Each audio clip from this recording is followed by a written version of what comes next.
Hello everyone, and welcome to the Phosphia Digital Week. To present myself quickly, I'm Justine Martini, Junior Product Manager here at Phosphia, and I will be the animator of this session. So today we are excited to present a crucial topic in monographic, management of hyperprolific sows, mineral nutritional strategies. This webinar series addresses key challenges in livestock farming, including aquaculture, poultry, swine, and ruminants.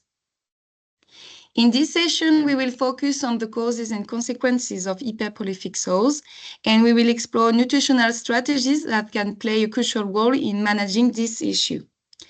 Our guest speaker, Dr. Pedro Gonzalez, is a former technical director at Grupo Roje, an integrator and feed manufacturer. Dr. Gonzalez will share his expertise on nutritional strategies to manage hyperprolific sows over the next 30 minutes. And after that, our swine product manager, Nicolas Boubertin, will discuss Phosphia solution for 10 to 15 minutes. And finally, we will conclude with a 10 minutes Q&A session, giving you the opportunity to ask all your questions in the dedicated chat room. So to access to the chat, you need to click to this icon. Thank you for joining us, and we hope to find this webinar both informative and engaging. So please, Doctor, you can start.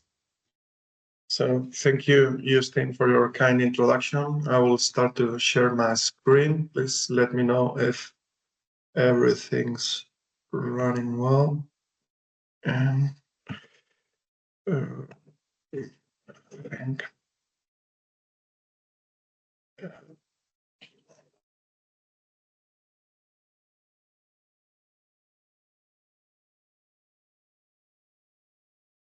are you seeing correctly the screen right now? Okay. Yes. Thank you.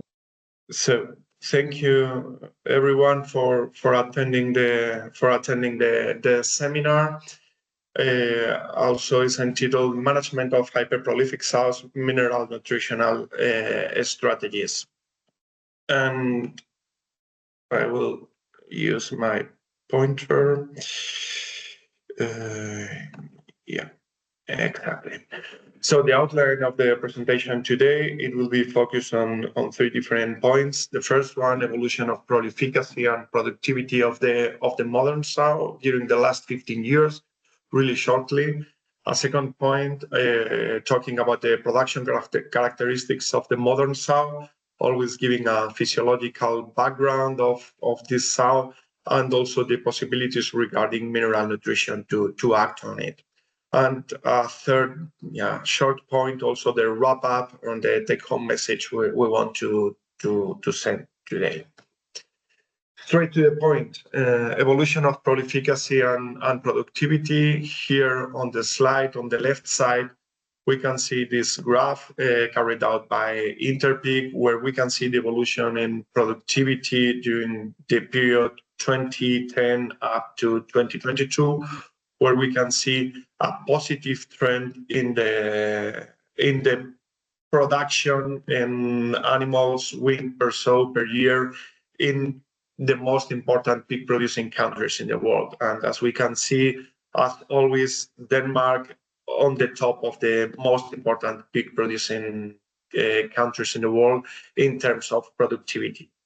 On the right side of the slide, we may see the live-born piglets in the Spanish database, BD pork, where we can see the evolution between 2014 with 12.5 live-born piglets, and in 2023 the evolution till 15 live-born piglets, what is accounting roughly for 17 total born piglets.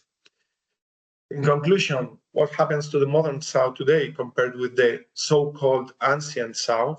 It's that really more piglets are born. It seems pretty silly, but that's the point we will be speaking about today during the whole talk. There are 6 different characteristics. The first one is, okay, the farrowing in this modern sow will last longer. Second one, this sow is suffering of a reduced longevity. There is a higher percentage of underweight piglets at farrowing. Also, the sows need to produce more milk because they are going to wean 15 or 16 piglets instead of 10 as they did in the past. It's really common that there are fewer teats than live-born piglets, so it becomes an issue in the management of the offspring. And also the sows, when they are in the lactation period, they lose muscle instead of fat due to they are much leaner sows. So the last 3 points, they would be for a different webinar. So we will not talk about it today, and we will focus on the first 3 points I mentioned before. The duration of the farrowing, as I said, it is longer right now. If we compare the duration of the farrowing today with 4 decades, so 40 years before, the duration of the farrowing, it was in average 2 hours. And today, the average farrowing period is 6 hours plus minus 1 hour. And this plus minus 1 hour is what we can modulate or alleviate using some mineral nutrition strategies. Also, there are huge variation among individuals, ranging from 2 to 10 hours for the farrowing process. And also this variation, it is related with the quality of the contractions, and these contractions in the uterus, they are impacting the oxygen supply to the piglet. And also these contractions, they are extremely related to the calcium levels. We will go into that later. First of all, I want to explain this table is a really important one because it was a popular belief or a past belief that the percentage of stillborn piglet, it was extremely related with the time between 2 consecutive piglets born. And as we can see here, the difference in percentage of stillborn piglets when the time between 2 consecutive piglets is between 0 and 30 minutes and 60 and 90 minutes is not statistically significant. So we are having more or less the same percentage of stillborn piglets with very important differences in this period between 2 consecutive piglets. But instead of it, when we have a careful look in the total period of farrowing, when we are adding 2 hours to the total farrowing period, we see there is a positive or a significantly different difference in the percentage of stillborn piglets. Every 2 hours we are adding to the total period of farrowing, we are increasing in a linear way the percentage of stillborn piglets. And if the duration of the parturition, it goes over 8 hours, there isn't a linear increase anymore, and it becomes an exponential growth.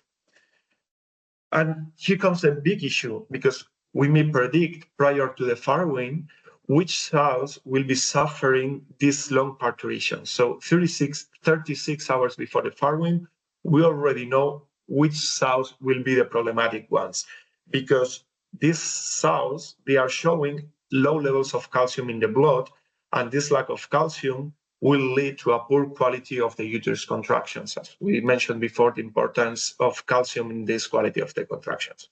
So what can we do to alleviate this circumstance? Because the lack of calcium is triggering a farrowing with a prolonged duration. So from the nutritional point of view, we can act using this value, DCAB value. So DCAB means the dietary cation and ion balance in the diet.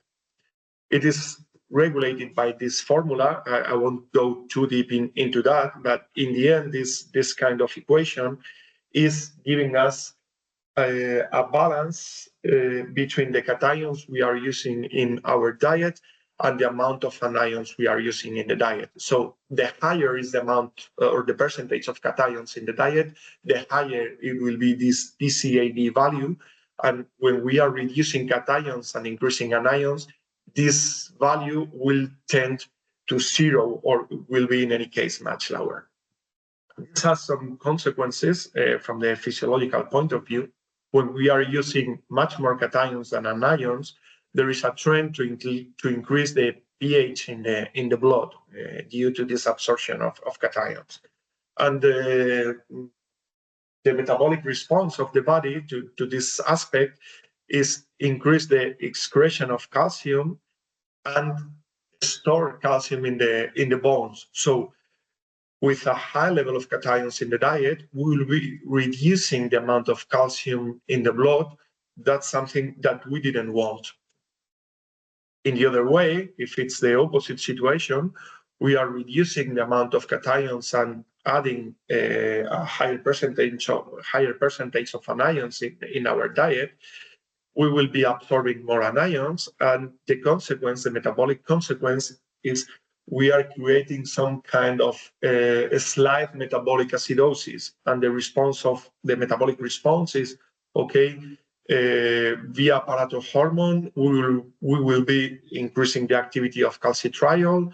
We will be increasing the resorption of calcium up to the blood, and we will release calcium from the bones to the blood. So, as we mentioned before, if we want to have a higher concentration of calcium in the blood prior to the parturition, because it will make this parturition faster, the strategy or the right strategy, it should be reduce the level of calcium and other cations and increase the level of anions. So this level of DCAD, this DCAD value, it also correlates with the pH in urine. And the lower it will be the DCAB value, the lower will be the pH in urine. And a low pH in urine is positive for the health status of our hair, because we will reduce the percentage of urinary infections in our sows. This table is really important because we need to know where we are at the beginning. So regarding the requirements of calcium in the sow, and the supply and the intake of calcium we are offering with our diet.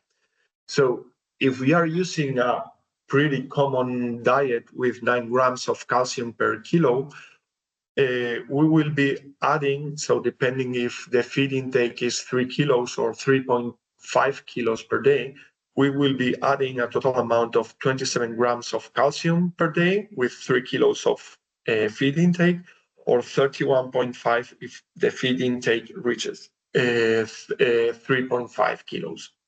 But if we use this, I have used this paper of Becker and Block in 2017 with the factorial estimation of calcium needs, we see that calcium needs in the end of the gestation period, they land between 22 grams a day and 25 maximum grams a day.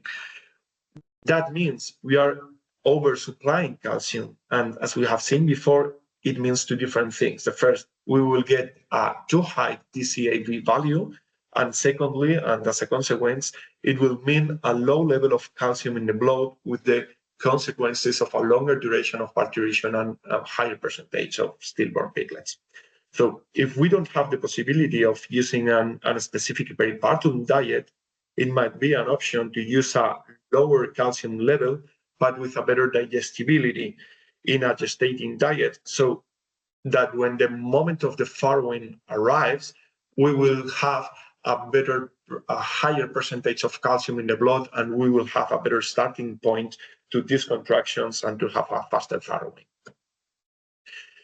I always like to show this slide because it was a survey carried out last year by FEDNA. So FEDNA is an organization in Spain that is gathering all the major nutritionists in the country. So here is represented every major compound feed producer in Spain. And for me, it's really relevant of this slide that there are no specific criteria for a peripartum diet among the nutritionists in Spain related to calcium and phosphorus levels. So we can see minimum levels of calcium and maximums of 1.1, what means, in my opinion, there are a lot of nutritionists in Spain, at least, they are using wrong specifications for calcium in the peripartum diet if they are going so high, as you can see here.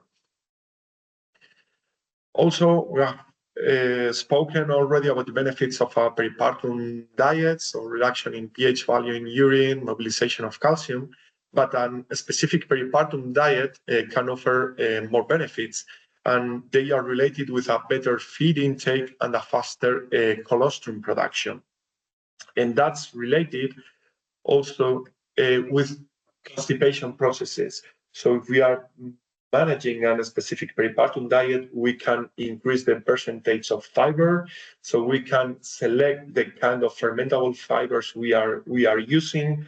So in order to avoid constipation and in order also to keep a better release of glucose, a slow release glucose, so that we keep a higher level of glucose in the blood and to have a better quality of the contractions.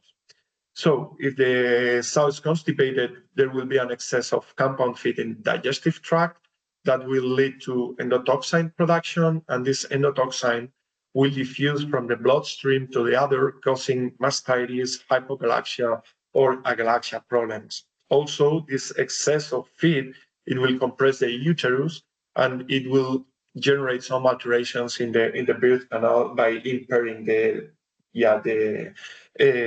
delivery of the piglets to the light. So as nutritional measures, we have spoken about the energy sources, fermentable fiber, increase the total fiber. It is a good option for this peripartum diet. Also to increase the lysine and energy levels compared with a gestating diet. It's interesting when you are making the factorial calculation around the farrowing. And also it's very, very important to keep in mind the feeding patterns. Two things I'd like to mention. First of all, never ever is a good idea to reduce the feed allowance to the sow 2 days or the days prior to the farrowing, because we are generating constipation. So it's a popular belief. I've heard it in many times in many countries. No, it's much better to reduce the feed intake around parturition in order to avoid constipation. There is no scientific knowledge behind that. And it is always a better action to keep the high feed intake around farrowing. And also, second point, the feeding pattern, it is very common, at least in Western Europe, in Spain, the labor is becoming a huge challenge. So it's not unusual that the farrowing have no workers between 3 p.m. and 7 a.m. of the next morning. So there are a lot of hours when the animals, where the sows, they are not getting any food. And that's a huge period of time when the glucose falls down, and it will be a huge impairment for the quality of the contraction too. So these electronic feeders are becoming every day more and more popular due to this labor problem we are facing in the farms. And it's a great way to achieve a rational feeding pattern during 24 hours a day. That was the first point we have addressed, and we are starting the second point is related with the reduced longevity of the sows in our farms today. What's happening to the modern sow? I will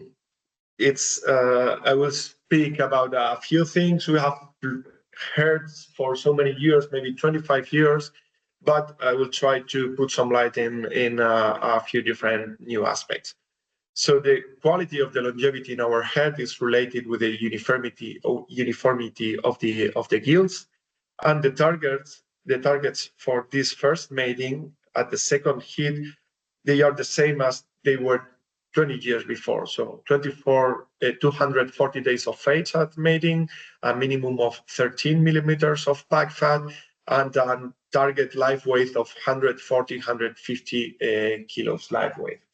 The matter is the modern lines, they have a huge average daily gain, and it's almost impossible to feed this 240 days of age with 140 kilos live weight. Also, it has become a trend in the last 10, 15 years in Europe to mate the sows heavy and heavier every year. That's because, okay, the heavier we are mating the sow, the higher it will be the total born piglets we will have. So I'm using this paper, this Danish paper of Seges. If we are making the sows 40 kilos heavier, we will get roughly 1.5 more total born piglets. So that's a really positive effect. But on the other hand, there is a negative effect onto that. Is if we are mating on the first parity with 40 kilos heavier the yield at this first mating, at the fifth parity, we will keep this difference, and the sow will be 40 or 50 kilos heavier than a gilt it was mated with 40 kilos lighter. The question here is, will we achieve to arrive to a fifth parity if we are mating the first time so heavy gilts? Here is the same study, the same Danish study. If we are mating the gilts with 140 kilos, we can see here that the retention percentage is reasonably good. So it moves, it ranges between 99% and 95%, which is a reasonable figure. But if we are starting to mate the animals at this first mating with 180 kilos, we can lose 15% of our sows between the first and the second parity, which is a huge economical loss for the companies. We need to keep it in mind. And the circumstance is much worse if it is an extremely lean animal. So we are speaking here about animals with 10, 11 millimeters of pack fat. So if we want to go to this mating weight, 180 kilos, it is a must trying to, or at least to keep in mind, that we should make animals, really fat animals with over 16 millimeters of pack fat. Here, we are facing also the same diversity of criteria among nutritionists for the feeding recipes or feeding formulas for gilts up to 60 kilos. It is happening the same for energy and lysine, this huge variation. I will not go into that today. It's not the matter of the talk today, but what we can see here is exactly the same. We are seeing minimum specifications of 0.65 that it goes up to 1.5%, and the same for phosphorus between 0.28 and 0.36. So I think no one has a really clear impression of what are the mineral requirements for this kind of sows. So, in my opinion, we should tackle this problem, giving a look to this paper carried out by Merriman in 2017. Is part of the group of Stein, and they are a world reference in mineral nutrition. And in the end, they are explaining, okay, if we are adding too much calcium in this kind of diets for gilts, we will reduce the average daily gain. What in our case today, it is a positive effect because we are still wanting to achieve this 140 kilos at 240 days. So by adding a lot of calcium, we are reducing the average daily gain, and also we are maximizing the mineralization of the bones. So in my opinion, that's the right strategy if we want to prepare the gilts on a proper way for the future production. We have been speaking about gilts till now, but here is also really important to keep in mind the metabolic needs of minerals of productive sows. And I always like to show this graph. It is a really old paper published by Mahan and Newton in 1995. So we are speaking of a 30 years old paper, but it's still pretty valid. And what we can see here is we are differentiating two different kind of sows. High producing sows, they are represented here with these orange bars, and low producing sows. So animals, they are winning less than 55 kilos the total litter weight. And what we can see is the consumption, the metabolic consumption of all the minerals, major minerals, but also micro minerals, is much higher in this sows with a high metabolic demand with a higher production. So in this case, I think the right strategy for the productive sows, not speaking about yields anymore, is to increase the digestibility of the sources we are using. This is valid also for calcium, phosphorus, but also is really important for microminerals, zinc, copper, magnesium. They are microminerals, and they are extremely related also with the quality of the cloth. So if you are using the microminerals, zinc, copper, magnesium, for this metabolic, this reproduction purposes, they will not use it for the quality of the soil, and we will be suffering also from motion problems in the south if we are not adding enough zinc, copper, and magnesium. So the quality, the digestibility of all the sources for calcium, phosphorus, and microminerals, I think is the right strategy for this high prolific sows.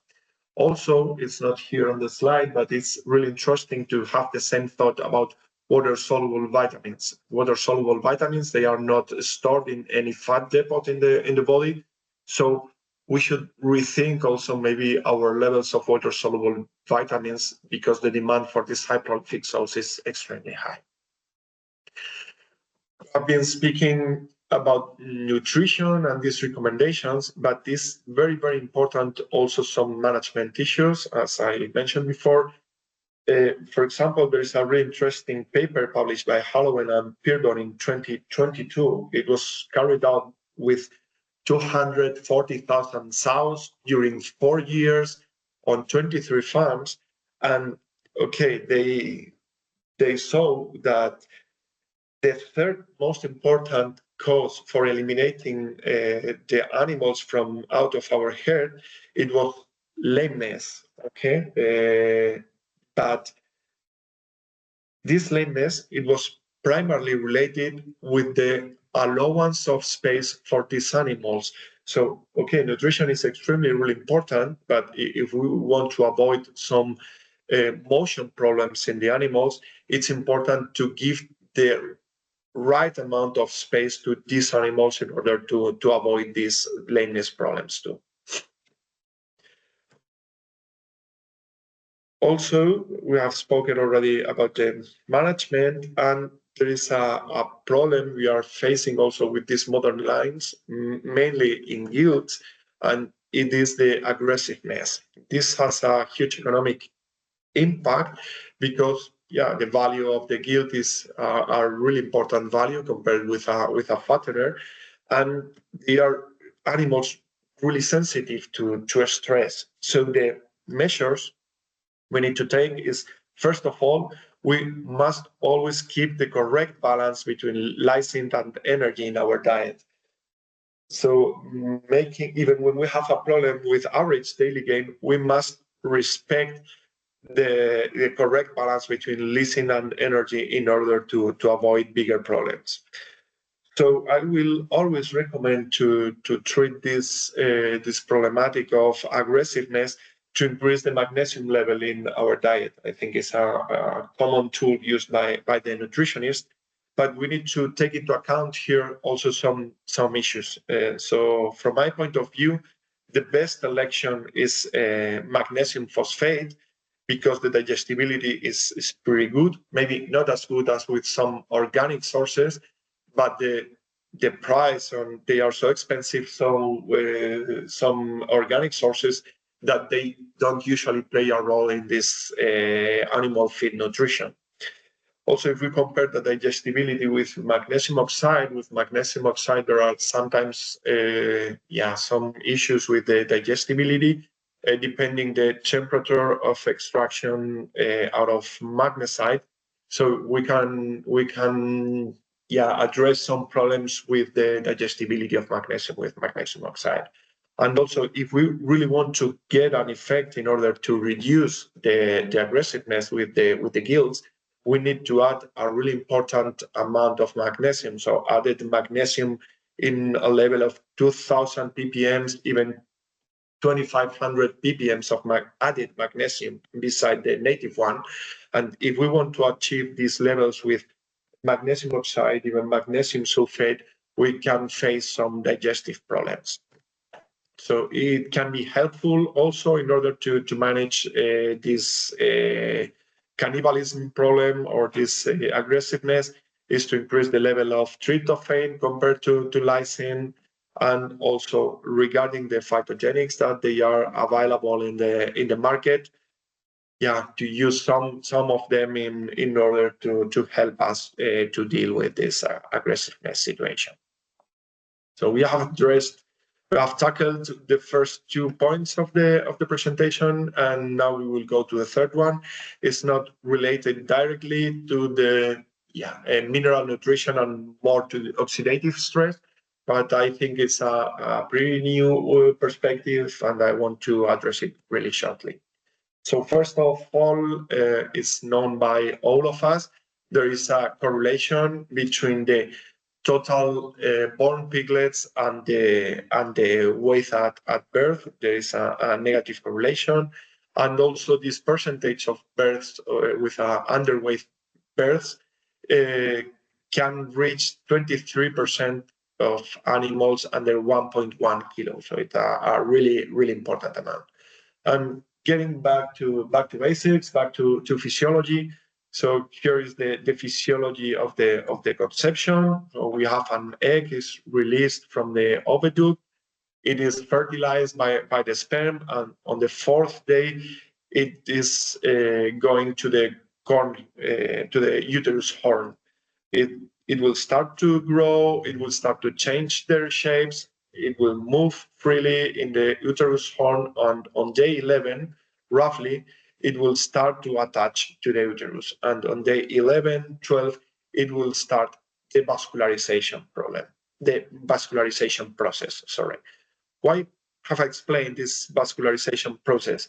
It is because of the relationship that exists between the vascularization quality and the development of the embryo. In this case, we are watching embryos 20 days age or 20 days old, and the vascularization of this embryo, when it's right, we have an embryo double in size with an embryo with no vascularization. We can see the same with the fetuses.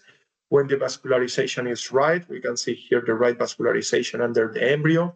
In this case, it's a piglet fetus with 35 days of age. And when there is no vascularization, the size of this fetus is once again half compared with a normal development process. It was thought, or the first hypothesis, it was related with the nitric oxide pathways and functional amino acid as arginine, citrulline, proline, and some cases. But the recent studies, they are moving this look into oxidative stress. So as a most important marker for oxidative stress is malondialdehyde. It's a secondary oxidation product. And as I've said, it's the most reliable oxidation marker. It is suitable for lipid peroxidation, but also for oxidative stress. And we saw before in piglets, but in mice, it is the same situation. When the vascularization is not right, we will have an embryo or a fetus with a low weight, and also they will suffer from abortions. This is related once again with the percentage of malondialdehyde. When this MDA value is higher, we will be suffering these problems. It is described also in human medicine. The percentage of malondialdehyde is correlating with a higher percentage of babies born with low weight due to a damage in the placenta. And so the final question, okay, this is really interesting, but what has this to do with the nutrition of the sow? The nutrition of the sow is mainly based on starch. And when we are releasing starch, we are releasing some short carbohydrates that they can suffer this autooxidation process. In many cases, we have sows, they are insulin resistant, And these processes of insulin resistance and these levels, high levels of glucose in blood, they will generate some damage in the thallium and in the vascularization process. So maybe we need to think that increase our antioxidant level in our diets, it will have a positive impact by reducing the percentage of underweight piglets at birth. So the last 3 points, as I mentioned before, we will not go into that today. It should be a separate webinar, and I'm running a little bit out of time. I will go directly to the wrap-up message. What we need to take home today of the presentation is, first of all, the importance of the peripartum diet, and in this peripartum diet, the importance of a right DCAV value, a low DCAV value, in order to have a shorter farrowing. Also, if it's not possible to use this peripartum diet, it's interesting to have a look on the calcium digestibility in our gestating diet. Also, the modern guild is totally different with the guilds we used to have 10 or 15 years before. And I think to the right development of the guild, it's interesting to have a really high DCAV value, or in other words, to increase the levels of calcium in this kind of diets. Also, to have a better digestibility for productive sows, so not for gills anymore, for productive sows, better digestibility for all the minerals, major minerals, and also microminerals is a good option. And also, as a new thought onto it, is to have a look in our antioxidant level in the diet regarding the consequences with underweight piglets related to oxidative stress. So thank you very much. It was a little bit longer than expected, but yeah, thank you very much. Thank you, Dr. Pedro, for a presentation that showed different nutritional strategies for sows. It was really interesting. Now we will have the presentation of our swine product manager, Nicolas Aubertin. So don't hesitate to ask all your questions on the Q&A chat room. We will answer at the end of this presentation. Thank you.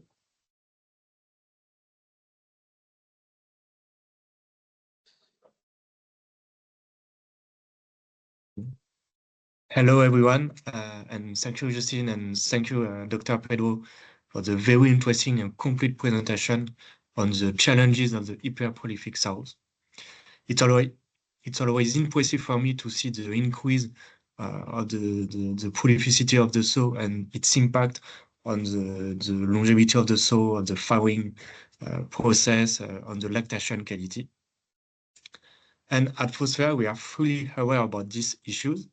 And for this reason, we have 3 products dedicated to these issues, 3 solutions for 3 different modes of action. The first one is the Calcipoder Advance, and we have also the Calcigo and the MAC26. The Calcipoder Advance is dedicated to the management of the lameness issues in gestation. We know lameness, it's a very important issue, and we can have productivity impact or economic impact on the farm. So Calcipoder Advance is a Lithothamnium calcareum. They derived from a living red algaria, and after with a process of calcification and dry process, so we have our Calcipoder Advance. With its unique porous structure and its unique composition, we can have different and interesting properties compared to a terrestrial calcium carbonate. For example, we can have a higher bioavailability of the calcium. We did a trial in 2023 on sows to understand if we can have an interest of using Calcipoder on the lameness issues. So we compare 50 sows with Calcipoder Advance and 50 sows with supplemented with limestone. We start the trial after the confirmation of the gestation until the weaning. And what we can see in this trial, it's we decrease by 60% the toenail lesions, or by 30% the lameness lesions. In other words, with the hot ratio, we divided by 5 the risk to have lameness issues with calcipoder advance. In addition, in this trial, we saw a better intestinal transit of the sows after farrowing. That means the time between from the farrowing to the first feces. And in addition, we can see an improvement or better homogeneity of the piglet during lactation, from the beginning of the lactation to the end. And we know if we have better homogeneity, we can also reduce the mortality of the piglet.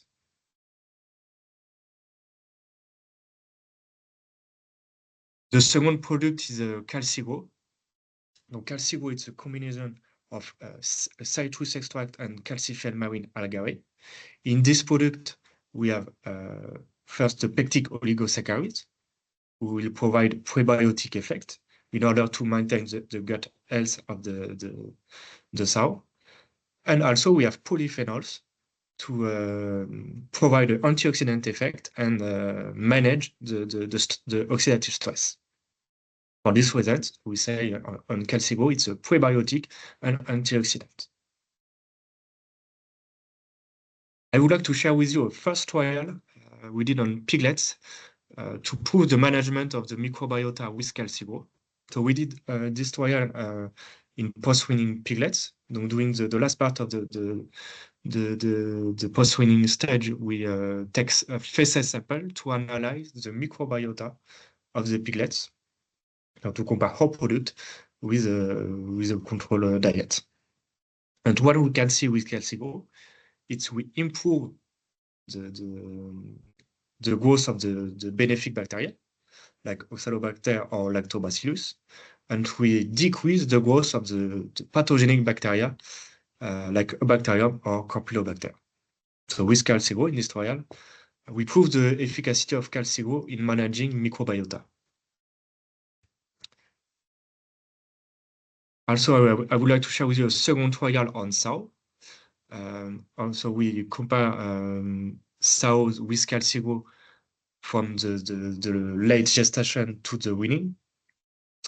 In order, with our Calcigo and the pectic oligosaccharidin and source of polyphenols, the idea is to improve the microbiota, improve the sow feed intake, in order after to improve the piglet growth and decrease the piglet mortality. In this trial, with the use of Calcigo, we improve the feed intake per sow after the farrowing, after the first day after farrowing. And also we improve the growth of the growth of the piglet. And we know if we improve the feed intake, in the literature, we can see we can also decrease the sow body weight loss at the end of the lactation, improve the total body weight of the piglets, and also improve the reproduction of the sow, the quality of the reproduction. Now the last product, so Pedro will talk about that in his presentation. It's our magnesium phosphate, MAC26. The idea of this product is to manage the stress of the sows or of the gilt, as Pedro says, so during gestation, but also to improve the farrowing process in order to limit, for example, stillborn piglets. In this product, we have 40% of phosphorus and 26% of magnesium. We did some in vitro trial to analyze the quality and the properties of our product compared to a source of magnesium oxide, and we know we have a better solubilization, a better magnesium transport with our product. Also interesting, we talked in the previous presentation about the oxidative stress in sows. We also have a better antioxidant capacity with MAC26 multiplied by 2 compared to MCP and magnesium oxide. We did a trial in fattening pig to analyze and to understand if we can reduce the cannibalism issue, I would like to say with MAC26, and we decrease by 20% the tail agents with MAC26 compared to a combination of MCP plus magnesium oxide. And we also decrease the cortisol weight. So with MAC26, we show interesting properties to manage stress. To conclude, if you have some lameness issues with your hyperprolific sows, calcipolar advance is the best product because we reduce by 30% the sow with lameness. If you want to improve the quality of the microbiota of your sow and improve the feed intake after the farrowing, Calcigro is the dedicated product. And after, if you have some stress issues in gestation or farrowing process issues, you can use MAC26. It's all for the phosphorus solution, and don't hesitate if you have questions on the last part of this webinar. Thank you, Nicolas, for the presentation of the swine product range of Phosphea. Now we will start the question session. So we have first question for you, Dr. Pedro. It's about what is your recommendation of the lysine energy ratio? And also we have another comment about it. My predictive amino acid model recommends 0.60 lysine to 2,617 calories per kilogram energy. Is it acceptable? What do you think? Could you repeat the question? So the levels you told. So what is your recommendation about the lysine energy ratio? And the predictive amino acid model recommends 0.60 lysine to 2,617 calories per kilogram energy. Kilocalories.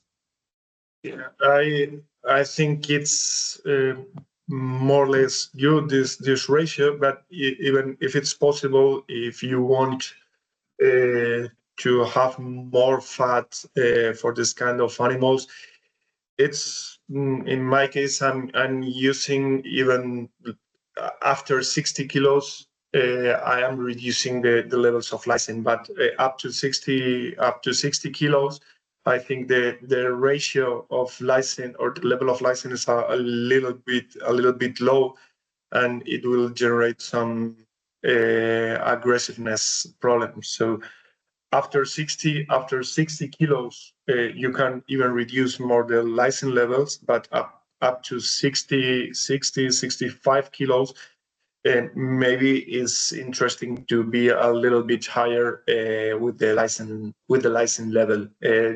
Regarding the energy, I think is correct. There's nothing to say about it. Okay, okay. Thank you, doctor. If there is other question, not yet. So I have a question for you, doctor. It's about the table of calcium recommendation. Why there is so much difference between genetics company and nutritionists about those recommendations? Yeah, for me, it's also a question mark too. So I think there's a popular belief. Okay, if we want to get more calcium, we should add more calcium in the diet and not paying attention to the physiology behind it. But I'm not really sure about it. And when you have a careful look to the data of this FEDNA survey, there are two totally different trends. There are some nutritionists, they are doing the old way, let's say, by adding a lot of calcium in their diets, and other ones, they are going in this kind of the reduction of calcium levels. So, but I think it's more a question of old school and new school. Okay, so you think in the future we are going to lower and lower the calcium doses? I think that will be the trend, but it's not always easy to experience those changes in a short period of time, and it will be it will be evolving that way in the near future. Yes, of course. Thank you. No question yet.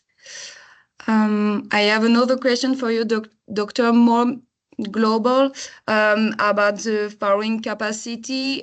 You show different nutritional strategy, but do genetics company also work on farrowing capacity? If we can they finally work on the genetics of this parameter, like piglets' robustness? Yeah, they are working on that for sure or they have worked during so many years in this robustness of the piglet, and they have made a good work, because in some cases we are having total born piglets of 19, and the percentage of stillborn piglets, it remains more or less in the same percentage as it was a few years before. But now, so the main problem is maybe not so focused on the robustness of the piglets, and it's a bigger issue, the robustness of the sow. And now the breeding companies, they are investing and they are putting much more effort in the robustness of the sow rather than in the piglet. So I think this farrowing process can be managed more or less in the right way from a nutritional point of view, and the breeding companies are investing in the robustness of the sow, because it has become a major issue. Okay, perfect. Thank you. If there is other question, don't hesitate to ask on the Q&A chat room. So I can continue with you, Nicola. About MAC26, is it possible to replace phosphate with this product? Yes, of course. Very good question. Yes, MAC26 the magnesium phosphate, and we have 40% of phosphorus inside the product. And we demonstrated in one digestible trial that we have the same digestibility compared to MCP. So you can use your same digestible coefficient compared to MCP to include MAC26 and replace your actual phosphate in the diet.